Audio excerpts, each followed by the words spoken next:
අයිබෝන් අදත් අපි එකතු වෙන තවත් ජොබ් එකක් ඔයාලට ගෙන එන්න. අද අපි ගෙන එන්නේ ඉංග්‍රීසි ගුරු පුරප්පාඩු පිළිබඳ රැකියාව බැත්තුව. දකුණු පළාත් අධ්‍යාපන අමාත්‍යාංශයේ 20 වර්ෂයේ සඳහා මේ කැඳවීම කරලා තියෙන්නේ. විශේෂම කියන්න ඕනේ මේ සඳහා ආයතනපත් යොමු කළ හැක්කේ දකුණු පළාතේ පදිංචිකරුවන් ස්ථිර පදිංචිකරුවන් සඳහා පමණක් බව. අපි බලමු මේ රැකියාව සඳහා අවශ්‍ය කරන සුදුසුකම් සහ ඒ විස්තර මොනවද කියලා.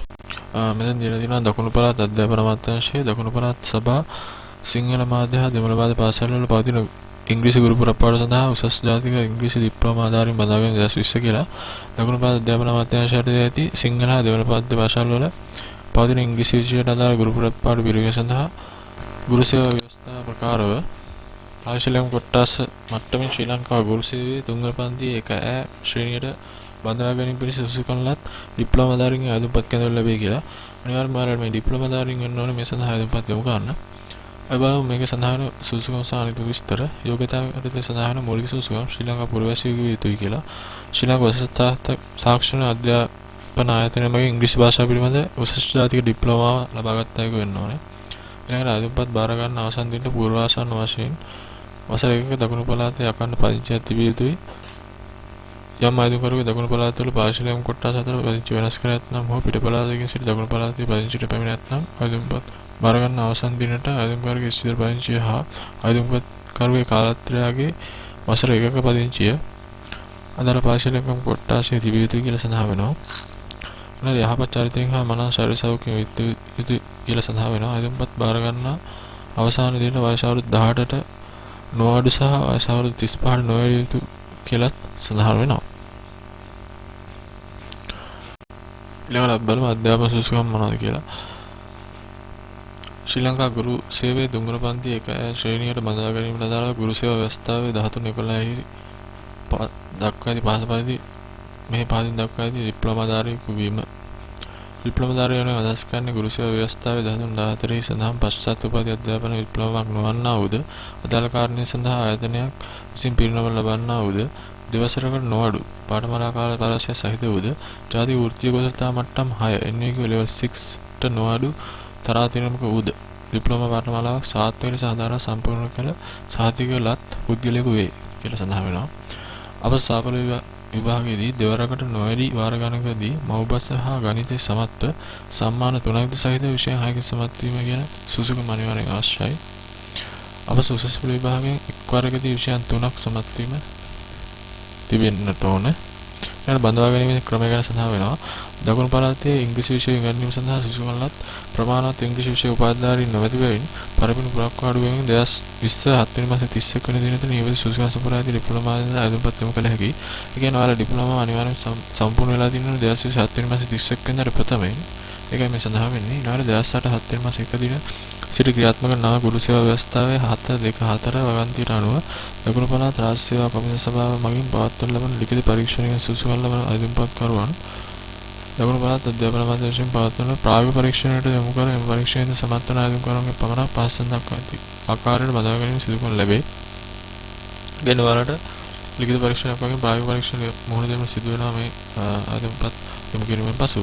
ඉහත ආයුධපත් බාර ගන්න අවසන් දින දකුණු පළාත් අධ්‍යාපන අමාත්‍යාංශය වෙත ලැබෙන ආයුධපත් 92 පරිදි පවත්වන තරග විභාගයෙන්ද ප්‍රායෝගික පරීක්ෂණයෙන් සුසුකම් ලබන ආයුධකරුවන් දකුණු පළාතේ අදාළ පාර්ශවයන් කොටස් මට්ටමින් බඳවා ගැනීමට අපේක්ෂා කෙරේ. අදාළ පාර්ශවයන් කොට්ටාසේ ස්ථිර පදිංචිකරුවෝ එම් පාර්ශවයන් කොට්ටාසේ පාසල්වල අභ්‍යර්ථ සම්පූර්ණ කිරීමේදී ප්‍රථමයෙන්ම බඳවා ගන්නු ලැබේ. සුසුකම්ලත් ආයුධකරුවන් අදාළ පාර්ශවයන් කොට්ටාසේ නොමැති නම් ප්‍රථමයෙන්ම ආසන්න පාර්ශවයන් කොට්ටාස වලින්ද දෙවන ඊළඟ ආසන්න පාර්ශවයන් කොට්ටාස වෙන වශයෙන් ආසන්නතාවය පදනම් කරගෙන සුසුකම් සහිත අපේක්ෂකයන් අතරින් තෝරා ගන්නු ලැබේ. පවතින පුරප්පාඩු අංක 6 දක්වා ඇත කියලා තියෙනවා. ඒ කියන්නේ අංක 6ට මේකල පුරප්පාඩු ලිස්ට් එකක් දක්වලා තියෙනවා. අපි ඒක අපි මේ පහළ අපේ වීඩියෝ එකේ පහළ ඩිස්ක්‍රිප්ෂන් එකේ අපි ලින්ක් එක දීලා තියෙනවා. ඒකෙන් කියලා ඔයාලට මේ විස්තර ඔක්කොම ලබා ගන්න පුළුවන්. මේ ලිස්ට් එක දීලා තියෙනවා ඒ ගුරු පුරප්පාඩු මොනවද, ඒ ආදාළ වෙන පාසල් මොනවද කියලා. ඊළඟට ඉල්ලුම්පත් කිරීමේ ක්‍රමය ගැන සඳහන් වෙනවා. A4 ප්‍රමාණයේ කඩදාසි වල දෙපිටම භාවිතා කරමින් මෙම නිවේදනයේ අවසාන දක්වා ඇති පරිදි ආදර්ශ ආයුධ ආකෘතිය අනුව ආයුධපත් සකස් කර ගන්න ඕනේ. එහිදී අංක 1 සිට 4 දක්වා කොටස ආදාසිය එක පැත්තකද අංක 5 සිට 12 දක්වා අනෙක් පැත්තේ ශීර්ෂයේ ආයුධපත් පිළිදෙල කර ගන්න අනිවාර්යයෙන් සිදු කළ යුතුයි. ආදර්ශ ආයුධ ආකෘතියට නොලැබෙන හා සම්පූර්ණ ආයුධපත් ප්‍රතික්ෂේප කරන ලැබේ. තවද තම ස්ථිර පදිංචි ලේකම් කොට්ටාශය හා අදාළ අංකය නිවැරදි සඳහන් කර යුතුයි. ඔබ විසින් වැරදි තොරතුරු සපයා ඇති බවට පත්වීම ලබා ගැනීම පසුව දාවරණය වුවහොත් ඔබගේ පත්වීම අවලං කිරීමට සිදු වන ඇත සඳහන් වෙනවා. ඊළඟට නිවැරදිව ආයුධ සම්පූර්ණ කළ ආදේශ ආයුධ පත්‍රය සම්පූර්ණ කර 2028 වෙනි මාසේ 10 වෙනි දින හෝ ඊට ප්‍රථම ලේකම් දකුණු පළාත් අධ්‍යාපන අමාත්‍යාංශයේ දක්ෂිණ පාය ලබුදුව ගාල්ල යන ලිපිනයට ලැබෙන පරිදි ලියාපදිංචි සපයලා ගන්න ඕනේ. ආයුධපත් බහාය වනු ලබන කවරේ වම් පසේ ඉහළ කරවරේ දකුණු පළාත් සභා පාසල්වල ඉංග්‍රීසි ගුරු පුරපාඩු සඳහා ඉංග්‍රීසි ජාතික උසස් ජාතික ඉංග්‍රීසි ඩිප්ලෝමාධාරීන් බඳවා ගැනීම 2020 යනුවෙන් සඳහන් කරන්නත් ඕනේ. ඒක අනිවාර්යයෙන්ම සඳහන් කළා තමයි ඔයාගේ ආයුධපත් යොමු කරන්න ඕනේ ලියාපදිංචි පැලේ. ඊළඟ විශේෂයෙන්ම සඳහන් කරනවා විභාග හස්ත ලෙස රුපියල් 1000ක මුදලක් දකුණු පළාතේ පිහි ඕනෑම පාර්ශවයන් කාර්යාලයකින් දකුණු පළාත් ප්‍රධාන ලේකම්ගේ අංක 2003 තිතක් 2 තිතක් 13 යන දරණ අය ශීර්ෂයට ගෙවා ලබා ගන්නා ආයුධ ලදුපත ආයුධ පත්‍රයේ පසුපිටෙහි නොගැලවෙන්නේ අලවා යුතුයි කියලා. ආයුධ පත්‍රයේ සඳහන් වෙනවා මේ ලදුපත ආයුධ අලවන්න ඕනේ තැන. අන්න එතන හරියටම ඔයාලා මේ ආයුධ පත අලවල තමයි ආයුධ පත් යොමු කරන්න ඕනේ. තැපෑලේදී නැති වුණා ප්‍රමාද වන ආයුධ පත් සම්බන්ධයෙන් කිසි පැමිණිල්ලක් බාර ගන්න නොලබන අතර ප්‍රමාදී ලැබෙන ආයුධ පත් කිසිදු දවසක සලකා බලන්න නොලැබේ කියලා සඳහන් වෙනවා. ඒ කියන්නේ ඔයාලා අනිවාර්යයෙන්ම 2028 වෙනි මාසේ 10 වෙනිදා ප්‍රථමයෙන් මේ ආයුධ පත් යොමු කරන්න වග බලා ගන්න ඕනේ. සැලකිය යුතුයි කියලා සඳහන් වෙන ආයුධ පත්‍ය සමග විස්තරාත්මක ඩිප්ලෝමා සාධකයේ ඡායා පිටපතක් අනිවාර්යයෙන් අමුණා යුතුයි. එසේ නොවන්නේ නම් ආයුධ පත් පරීක්ෂා කරනවා කියලා තියෙනවා. ඒ කියන්නේ ඔයාලා ලබා ගන්නාලද මේ ඩිප්ලෝමා පාඨමාලාවේ ඡායා පිටපතක් අනිවාර්යයෙන්ම ආයුධ පත්‍ය එක්ක ගන්න කියලා මෙතන සඳහන් වෙනවා. ඊළඟට ඔයාලා සේවා කොන්දේසි සඳහන් වෙනවා ඔයාගේ රැකියාව හා සම්බන්ධ මුලින් පත්වී ලබන පාර්ශවයන් කොට්ටාශය අවශ්‍යයෙන් වසර 8ක කාලයක් සේවා කටයුතු කරන්න ඕනේ. මේ පත්ති ස්ථිරයි විශ්‍රාමයට සහිතයි. ඔබට මේ විශ්‍රාමයට ක්‍රමවල රාජ්‍ය විශ්ින් ඉදිරියේදී කාලක ප්‍රතිපත්ති තීරණයකට බයරත් යුතු කියන සඳහන් වෙනවා. උසස්වීම ශ්‍රී ලංකා ගුරු සේවා ව්‍යවස්ථා සංග්‍රහය විදුණා යටතේ සිදු කරනවා කියලා සඳහන් වෙනවා. පත්වීම විෂය කිසිදු හේතුවක් නිසා වෙනස් කරන්න නොලැබී කියලා දෙනවා. අනිවාර්යයෙන්ම ඉංග්‍රීසි විෂය සඳහා තමයි මේ පත්වීම ලැබෙන්නේ කියන එක අදහස. ඊළඟට ඔයාලගේ වැටුප් පිළිබඳ සඳහන් වෙනවා 2001 225 දන්න රාජ්‍ය පරිපාලන චක්‍රයක 3 ඇලිලා 2016 අනුව මෙම තාතුරු හිමි වැටුප් ක්‍රමය GE ඇලිරක් 1 ඉරක් 2016 දන්න වැටුප් කාණ්ඩ මත තමයි පදනම් වෙන්නේ. මාසික මූලික වැටුපනේ 26740 මූලික වැටුප තියෙන වැටුප් කාණ්ඩ යටතේ විශේෂයෙන්ම සඳහන් කරලා තියෙනවා. ඔබ මේ වැටුප් පරිමාණය 7 වෙනි පියවර වන කියන්නේ මෙන්න මේ පියවර 29540ක මාසික වැටුප මත පිළිතුරු ලැබෙයි කියලා. ඒ කියන්නේ ඔයාලට මේ 7 වෙනි පියවර 29540ක මූලික වැටුපක් සහිතව තමයි ඔයාලගේ පත්වීම ලැබුණාම ඔයාලට වැටුප ලැබෙන්නේ. මීට අමතරව වෙනත් දීමනා සමගින් ආසන්න වශයෙන් 40000කට අධික මුදලක් ඔයාලට වැටුප වශයෙන් ලැබෙන්නට නියමිතයි මේ රැකියාව සඳහා. ඊළඟ විභාග ක්‍රමය ගැන මේ සඳහන් වෙනවා. ලිඛිත තරග විභාගය කොටස් දෙකකින් යුක්ත අභියෝගතා පරීක්ෂණය කාලය පැය 1යි උපරිම ලකුණු 100න් අවම ලකුණු ප්‍රමාණය 40ක් ලබා ගන්න ඕනේ. ඊළඟ සාමාන්‍ය දැනුම ලිඛිත විභාගය සඳහන් වෙනවා කාලය පැය 1යි උපරිම ලකුණු 100යි ලකුණු 40ක් අවශ්‍ය ලබා ගන්න ඕනේ. මේ ලිඛිත තරග විභාගයේ දකුණු පළාත් රාජ්‍ය සේවා කොමිසම සභාව විසින් පවත්වනු ලැබේ. මේ සියලු තරග විභාග ගාල්ලේදී පමණක් පැවැත්වීම ලැබෙයි කියලා විශේෂයෙන්ම සඳහන් කරලා තියෙනවා. ඒ ප්‍රායෝගික පරීක්ෂණ ගැන සඳහන් වෙනවා. අධ්‍යයන විසින් හඳුනාගත් මාතෘකාවක් යටතේ විනාඩි 5කට නොවැළි ඉදිරිපත් කිරීමක් ප්‍රායෝගික පරීක්ෂණ වලින් සිදු කළ යුතුයි.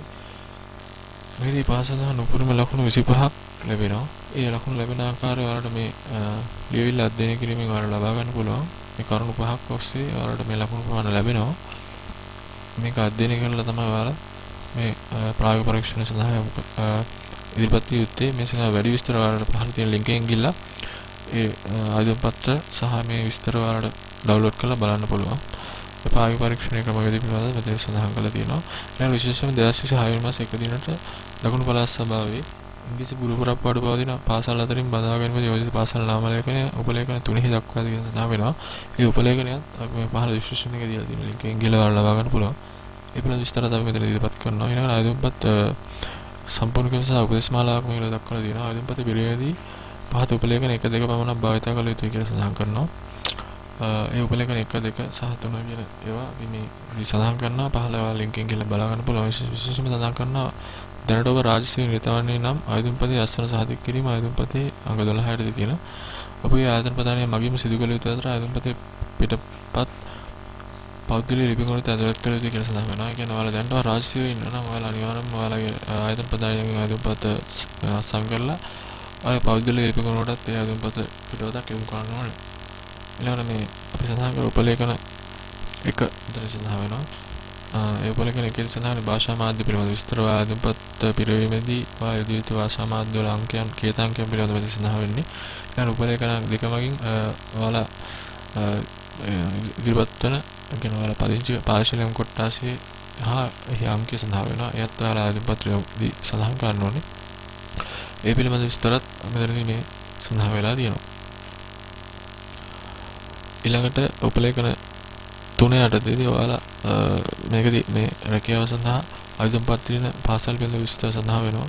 පාසලේ නම් පාර්ශවයෙන් කොට්ටාසේ සහ පුරප්පාඩු ගන්න වශයෙන් විස්තර සඳහන් වෙනවා. එක එක පාසල පිළිබඳ විස්තර වෙනම මෙහි සඳහන් වෙනවා. ඔයාලට ඒ පිළිබඳ විස්තරත් මෙතනින් ලබා ගන්න පුළුවන්.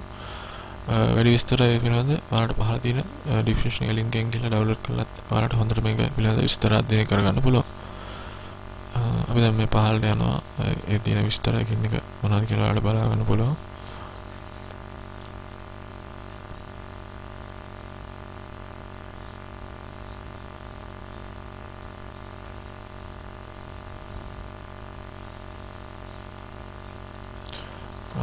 ඉතින් ඔයාලට මේක අවසානයේ සඳහන් කරනවා මෙම නිවැරදිව ආරණය නොවන කිසියම් කාරණයක් වෙතත් ඒ පිළිබඳ තීරණය කිරීමේ අයිතියද බඳවා ගැනීමේ ක්‍රමයට අදාළ කොන්දේසි අංශෝධන කිසියම් කිරප්පාඩු වලින් කොටසක් හෝ මුළුමනින්ම පෙරවීම හෝ නොපෙරවීම පිළිබඳ අවසන් තීරණය ගැනීම දකුණු පළාත් අධ්‍යාපන ලේකම් විසින් සිදු කරනු ලැබේ කියලා මේ ලේකම් විසින් මේක සඳහන් කරලා තියෙනවා මේ අවසානයේදී. ඊළඟට අපි මේ බලමු දැන් මේ ආයතනපත්‍රයේ ආදර්ශ ආයතනපත්‍රය පිළිබඳ විස්තර කිහිපයක්. සඳහන් වෙන දකුණු පළාත් සභා සිංහල මාධ්‍ය හා දෙමළ මාධ්‍ය පාසල්වල පවතින ගුරු ඉංග්‍රීසි ගුරු පුරප්පාඩු සඳහා ඩිප්ලෝමාධාරී මතවාගෙන ශිෂ්‍ය කියලා. ඉතින් ස්ථිර පදිංචි පළාත් සඳහන් කරනවා අනිවාර්යෙන් දකුණු පළාත් වෙන්නට ඕනේ. ස්ථිර පදිංචි පාසලෙන් කොට්ටාසේ වල සඳහන් කරන්න ඕනේ. ස්ථිර පදිංචි පාසලෙන් කොට්ටාසේ අංකය සඳහන් කරන්න ඕනේ. ඔයාලට උපලේඛන අපි දීලා තිබ්බා. ඒ උපලේඛන වලින් තමයි මේ විස්තර ලබා ගන්න ඔයාලට පුළුවන්. 5 දක්වා ඇති විභාගයට ඉල්ලුම් කරලා යන භාෂා මාධ්‍ය මෙතනදී අර උපලේඛන එක උපලේඛන එකේ සඳහන් මේ භාෂා මාධ්‍යයට අදාළ අංකය ඔයාලා මෙතන සඳහන් කරන්න ඕනේ. ඊළඟ සම්පූර්ණම ඉංග්‍රීසි කැපිටල් ලකුණු වලින් සඳහන් කරන මේ උදාහරණයක් දීලා දෙන ඒ අනුව ඔයාලට සම්පූර්ණ කරගන්න පුළුවන්. අගට යොදන නම මුලින්ද අනිකුත් නම් වල මුල අකුරු පසුව යොදා ඉංග්‍රීසි කැපිටල් ලකුණෙන් නම යොදන්න ඕනේ. උදාහරණට අනුව ඔයාලට එය සම්පූර්ණ කරගන්න පුළුවන්. ඊළඟ සම්පූර්ණ සිංහල අකුරින් උදාහරණට අනුව සඳහන් කරන්න පුළුවන්. අගට යොදන නම මුලින්ද අනිකුත් නම් වල මුල අකුරු පසුව යොදා නම සිංහල අකුරින් තමයි සඳහන් කරනවා. ඊළඟ ස්ථිර ලිපිනේ ඉංග්‍රීසි කැපිටල් ලකුණෙන් ඔයාලා සඳහන් කරනවා. ස්ථිර ලිපිනේ සිංහල අකුරින් සඳහන් කරන්න තියෙනවා. විශේෂයෙන් සඳහන් කරන ප්‍රවේශ පත්‍රය ඔයාලා මේ සඳහන් කරන ලිපිනේ තමයි ඔයාලට ලැබෙන්නේ. ඊළඟ ජාතික හතරවත් අංකය සඳහන් කරනවා. උපන් දිනය සඳහන් කරනවා. වර්ෂය මාසෙ දිනය වශයෙන්. ඊළඟ විශේෂයෙන්ම 2027 වෙනි මාසෙ 31 වෙනි දිනට ඔයාලට වයස අවුරුදු මාස දින වශයෙන් ඔයාලා ගණනය කළා මෙතන මේ තියෙන කොටු වල යොදන්න ඕනේ. ශ්‍රී පුරුෂ භාවය මෙතන සඳහන් කරන්න ඕනේ. අංක දෙක වශයෙන් ඔයාලා අංකය යදාලා අංකය දාලා දාන්න ඕනේ. දුරකථන අංක දෙකක් ඔයාලා සඳහන් කරන්න පුළුවන්. ඊළඟට ඔයාලා උසස් අධ්‍යාපන සුසුකම් පිළිබඳ විස්තර ඩිප්ලෝමා වගේ නම මෙතන සඳහන් කරනවා. නිකුත් වෙලා ආයතන සඳහන් කරනවා. ඩිප්ලෝමා වළංගු දිනය සඳහන් කරනවා. විශේෂයෙන් මේ වළංගු දිනය වෙන්න ඕනේ අනිවාර්යයෙන්ම 2027 වෙනි මාස 31 ප්‍රථම දිනයක් වෙන්න ඕනේ අනිවාර්යයෙන්. කාල සීමාව ඔයාලා ඩිප්ලෝමා කාල සීමාව සඳහන් කරනවා. ඒ අනිවාර්යයෙන්ම අවුරුදු දෙකකට වඩා වැඩි වෙන්නත් ඕනේ. ඊළඟට ඔයාලා ගෙවා ඇති විභාග ගාස්තු රුපියල් ගන්න මෙතන රුපියල් 1000යි කියලා සඳහන් කරනවා. කුයිතාංශයේ අංකය මෙතන සඳහන් කරනවා. නිකුත් කළ කාර්යාලය නිකුත් කළ දිනය තොරතුරු මෙතන යොදන්න තියෙනවා. ඊළඟට ඔබ ආබත්තත්වයේ යටතේ අඳුන් කරන ඒ වල විස්තර මෙතන සඳහන් කරන තියෙනවා. ඔබ සාපරාධී වරද සම්බන්ධ අධිකරණයේ වාදකවල දී ඇති කියලා තහනවා. ඒ විස්තර වලට මෙතන සම්පූර්ණ කරනවා. සෝකී සමාජයක් සම්බන්ධයෙන් රාජ්‍ය ආයතනයෙන් පාවිච්චි කරනු ලැබු අයිති කියලා තහනවා. ඒ උත්තර ඔව් කියලා වල සඳහන් කරලා ඒ වල විස්තරත් ඔයාලා මෙතන සඳහන් කරන්න වෙනවා. ඊළඟට අපි අර කලින් සඳහන් කරලා රුපියල් 1000ක් ගෙවලා ලබාගත් කුයිතාංශයේ ඡායා පිටපතක් ඔයාලඟ තියාගෙන මුල් කුයිතාංශයේ පිටපත තමයි අපි මෙතන නොකැලැස්සේ අලවන්න ඕනේ අනිවාර්යයෙන්ම අලවන්න ඕනේ. ඊළඟට ඔයාලා ආයතනකරුගේ ප්‍රකාශය තියෙනවා. ඒ ප්‍රකාශය ඔයාලා කියලා බලලා ඒකට අනුකූලව ඔයාලා අස්සම් කරලා දින දාන්න ඕනේ. ඊළඟට ආයතනකරුගේ අස්තර සහතික කිරීම ආයතන ප්‍රධානීගේ නිර්දේශය කියන කොටස මෙතනදී ඔයාලා ආයතන ප්‍රධානියාගේ මේ මාසන මේ විස්තර සඳහන් කරලා ආයතන ප්‍රධානගේ අස්තර සහ දිනය සඳහන් කරලා ආයතන ප්‍රධානගේ සම්පූර්ණ නාම තනතුරු ලිපිනේද සඳහන් කරනවා ඕනේ. ඉතින් මේ විස්තර සියල්ලම සහිතව ඔයාලට පුළුවන් මේ ආයතන පත්‍රය සාර්ථකව ඒ අදාළ 2020 8 වෙනි මාසේ 10 වෙනි දින ප්‍රථම ආයතන පත්‍රය යොමු කරන්න. ඉතින් අපි ඔයාලට පහළ ඩිස්ක්‍රිප්ෂන් එකේ ලින්ක් එක දීලා තියෙනවා ආදර්ශ ආයතන පත්‍රය පිළිබඳ ඩවුන්ලෝඩ් කරගන්න විස්තර.